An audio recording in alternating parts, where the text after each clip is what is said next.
Hello दोस्तों, ये है लो बैक पेन का पार्ट नंबर 9।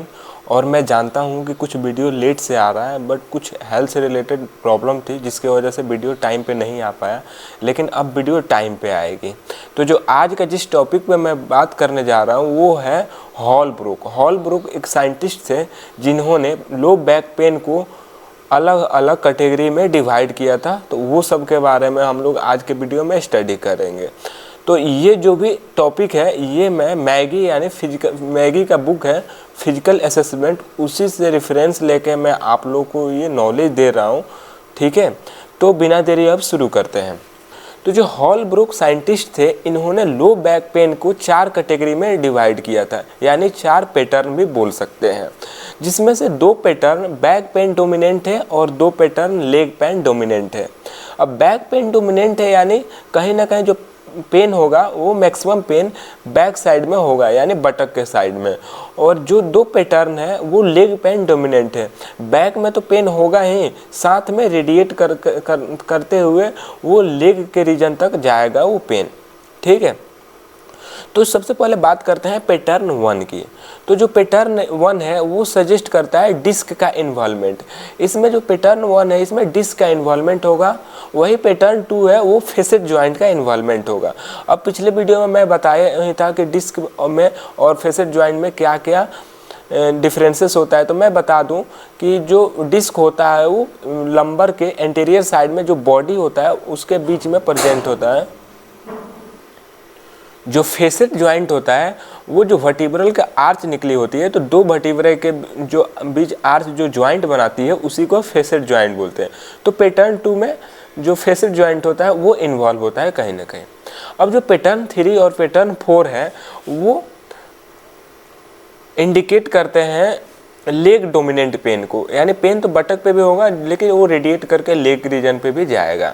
तो जो पैटर्न 3 है वो नर्व रूट का इन्वॉल्वमेंट होगा। नर्व रूट का कैसे इन्वॉल्वमेंट हो सकता है, ताकि कोई वहाँ पे कोई इंजरी आ गई हो, कोई लीजन हो, या कोई ऐसा लीजन हो जो वहाँ के स्पेस ऑक्यूपाई कर रहा हो, जैसे ट्यूमर हो गया हो ये सब, या इन्फ्लेमेटरी कंडीशन हो, इस सब की वजह से नर्व रूट इन्वॉल्वमेंट होगा। ये पैटर्न 3 में आएगा। अब जो पैटर्न 4 है वो है न्यूरोजेनिक इंटरमीडिएट कोलाडिकेशन। ये क्या होता है ये मैं बता रहा हूँ। तो जो कॉर्डा इक्विना होता है वो L3 से स्टार्ट होता है, यानी L3 के पहले हमारा स्पाइनल कॉर्ड रन करता है, बट L3 के बाद से स्पाइनल कॉर्ड से अलग अलग ब्रांच निकले होते हैं, जिसे हम लोग कॉर्डा इक्विना बोलते हैं। तो जो पैटर्न 4 है इसमें कॉर्डा इक्विना कहीं ना कहीं इन्वॉल्व हो रहा है और उस पर प्रेशर पड़ रहा है। तो अब हम लोग आइए एक अच्छे से टेबल से हम लोग इसे समझेंगे, पैटर्न 1, पैटर्न 2, पैटर्न 3 और पैटर्न 4 को। तो सबसे पहले बात करते हैं पैटर्न 1 को। ठीक है, तो जो पैटर्न 1 होता है ये बैक पेन डोमिनेंट का ही पार्ट है। ठीक है, और ये किसकी वजह से होता है, मैकेनिकल कॉज से। मैकेनिकल कॉज से दोनों आते हैं, पैटर्न 1 एंड पैटर्न 2। ठीक है, कहीं ना कहीं मैकेनिकल कॉज क्या हो सकते हैं, डीजनरेटिव हो सकते हैं और भी बहुत सारे रीजन हो सकते हैं। तो जो पैटर्न 1 है इसमें सबसे ज़्यादा जो पेशेंट फील करेगा 90% से भी ज़्यादा वो बटक रीजन पे, बैक और बटक रीजन पे पेन होगा पैटर्न 1 में। और इसमें मायोटोम इफेक्ट नहीं होंगे, यानी मसल इफेक्ट नहीं होंगे, मसल इफेक्ट होंगे यूजुअली, कभी कभी मसल इफेक्ट होंगे, बट डर्माटोम यानी स्किन इफेक्ट नहीं होंगे। ठीक है, अब इसमें जो पेन होगा वो कब एग्रीवेट करेगा, जब भी पेशेंट जो होगा फ्लेक्जन करने यानी आगे की तरफ मुड़ने की कोशिश करेगा तो पेशेंट को बहुत ज़्यादा पेन फील होगा, और ये पेन यूजुअली मॉर्निंग में भी ज़्यादा होता है। ठीक है, अब रिलीफिंग फैक्टर एक्सटेंशन होगा, जब भी वो सीधा होगा या पीछे की तरफ मुड़ेगा तो उसे रिलीफ मिलेगी। और ये जो पेन होगा ये कुछ घंटों से लेकर कुछ दिन तक चल सकते हैं। ठीक है, अब बात करते हैं कि इसमें क्या क्या प्रोबेबल कॉज हो सकता है। तो सबसे पहले डिस्क का इन्वॉल्वमेंट होगा, मैं पहले ही बताया। और डिस्क में क्या होगा, हर्निएशन हो गया, यानी डिस्क में बल्जिंग आ सकता है, स्पॉन्डाइलोसिस हो सकता है, या स्प्रेन स्ट्रेन हो सकता है, लिगामेंट में इंजरी होने की वजह से भी ये प्रॉब्लम आ सकती है। अब जो पैटर्न 1 है बैक पेन डोमिनेंट पैटर्न 2 है, उसमें भी जो बैक और बटक पे पेन होगा और इसमें मायोटोम भी अफेक्ट होंगे, इसमें भी मायोटोम इफेक्ट होंगे बट डर्माटोम इफेक्ट नहीं होंगे। और इसमें जो पेन होगा, एग्रीवेटिंग पेन होगा, वो अपोजिट होगा, यानी पैटर्न वन के जस्ट अपोजिट है। उसमें फ्लेक्जन के टाइम में पेन हो रहा था, इसमें एक्सटेंशन करने और रोटेशन करने पे ज़्यादा पेन होगा, जबकि फ्लेक्शन करेगा पेन तो कम होगा। अब एक्सटेंशन करने और रोटेशन करने में पेन क्यों होगा? क्योंकि जो पैटर्न 2 है वो फेसेट जॉइंट से रिलेटेड है, और फेसेट जॉइंट जो होता है वो पोस्टीरियरली प्रेजेंट होता है, और वो फेसेट जॉइंट का वर्क ही होता है एक्सटेंशन को प्रिवेंट करना। तो कहीं ना कहीं फेसेट जॉइंट जब इन्वॉल्व होगा तो एक्सटेंशन को ही प्रिवेंट करेगा, और एक्सटेंशन से ही पेन हो सकता है। और रिलीफिंग फैक्टर क्या होगा? तो जो फ्लेक्जन होगा, तो जो फेसेट जॉइंट होगा उस पर लोड कम पड़ेगा, लोड कम पड़ेगा तो पेशेंट को रिलीफ मिलेगा। ये सब हम लोग एक दिमाग के अंदर डायग्राम बना के चलना होगा। अब जो ये पेन होगा ये भी कुछ दिनों से लेके कुछ सप्ताह तक चल सकता है, और ये पेन कब तक, कितने देर तक कब हो सकता है? Minute two hours.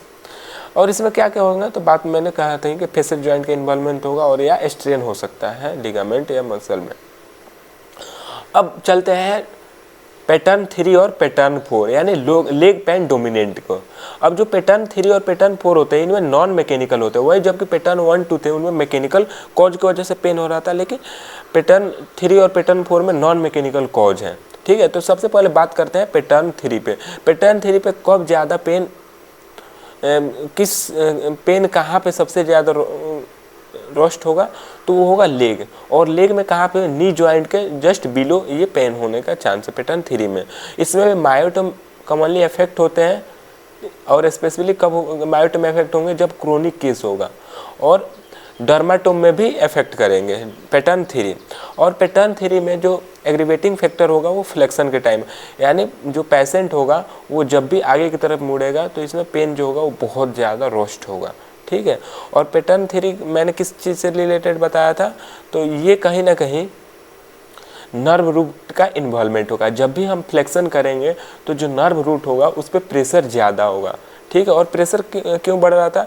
कोई इंजरी हो गया हो, कोई लीजन हो, या इन्फ्लेमेटरी स्वेलिंग हो गया जिसकी वजह से नर्व रूट पे लोड पड़ रहा हो। ठीक है, और जो इसमें पेन जो होगा वो कब रिलीफ मिलेगा? तो जब भी पेशेंट एक्सटेंशन करेगा तो जो नर्व रूट है उस पर प्रेशर कम होगा, जिसकी वजह से पेशेंट को रिलीफ मिलेगा। ठीक है, और ये भी कुछ सप्ताह से कुछ महीनों तक चल सकते हैं। और इसमें क्या क्या होगा? नर्व रूट का इरिटेशन होगा, जैसे डिस्क वजह से डिस्क जो हो गया वो क्या हो रहा है कि हर्निएट कर रहा है, हर्निएट करने की वजह से जो नर्व रूट है, नर्व रूट पे प्रेशर पड़ रहा है।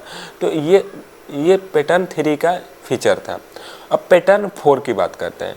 तो पैटर्न 4 में भी ये भी कॉर्डा इक्विना की वजह से कॉर्डा इक्विना पे प्रेशर पड़ने। अब कॉर्डा इक्विना L3 से होगा, तो L3 से लेके S1 तक जितने भी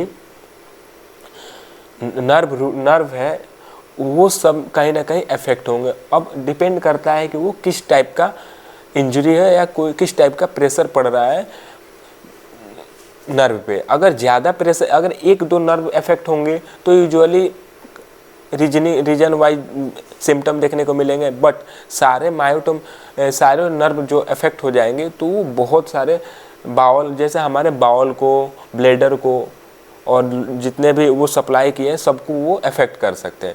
तो जो पैटर्न 4 होगा वो भी लेग के यानी नी जॉइंट के नीचे ही इफेक्ट करेगा, बट बाइलेटरल होगा, लेटरल साइड में होगा। इसमें भी मायोटोम इफेक्ट होंगे, ठीक है, क्रोनिक केस में, और डर्माटोम भी इफेक्ट होंगे।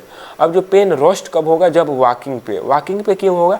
तो वॉकिंग पे जब मूवमेंट होगी तो मूवमेंट होने की वजह से जो कॉर्डा इक्विना है उस पर प्रेशर पड़ेगा, और रेस्ट के टाइम में ये रिलीफ मिल जाएगा। रेस्ट के टाइम में जैसे ही वो पेशेंट सीटिंग होगा एंड पोस्चरल चेंज होगा, सीटिंग होने की वजह से क्या होता है, जो लंबर स्पाइन है वो काइफोसिस में जाने लगता है, यानी काइफोसिस में कहीं ना कहीं वो फ्लेक्जन में जाने लगता है, जिसकी वजह से रिलीफ मिलेगा। ठीक है, और इसका कब से कब ड्यूरेशन है इसका कोई वो नॉलेज नहीं है, बस इसमें यही बताया गया प्रोबेबल कॉज क्या हो सकता है, जो कॉर्डा है उस पर प्रेशर पड़ रहा है। ठीक है, तो ये आज के वीडियो में हम लोग बात की है ये सब टॉपिक, टोटल जो हॉलब्रूक ने बताया था पैटर्न को वो सब बात किया। अब जो